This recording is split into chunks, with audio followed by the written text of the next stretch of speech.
अगदी वेळेवर प्लॅन झालेला बर्थडे इतका छान होईल ना, असं मला वाटलंच नव्हतं. बर्थडे गर्ल तर सकाळपासून खूप खुश होती. मनू मावशी आणि मामाने मिळून छानसं डेकोरेशन करायला घेतलं होतं. बर्थडे गर्ल संध्याकाळी गोड-गोड तयार झालेली होती. गोल-गोल चक्रा मारून रिंगा-रिंगा रोजेस ती एकटीच खेळत होती. हजार वेळेस खाली पडलेले हे बलून मामाने फायनली जुगाड करून छान चिटकवून छान डेकोरेशन केलेलं होतं. मी पण गोड तयार झाली होती. मामीची आणि सखीची छान-छान जुगलबंदी सुरू होती. तेवढ्यात आले आमचे तात्या. तात्यांसोबत चक्कर मारून आल्यानंतर सखीने सगळ्यांना खुश करायचं ठरवलं.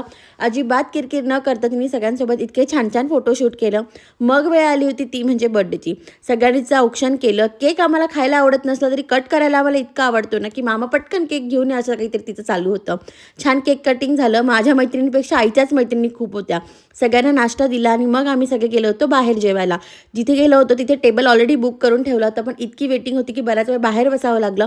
तेवढ्यात मामा मावशींनी सखीची काळजी घेतली. इतकी भांडली सखी या खुर्चीवरनं मामाशी. असो.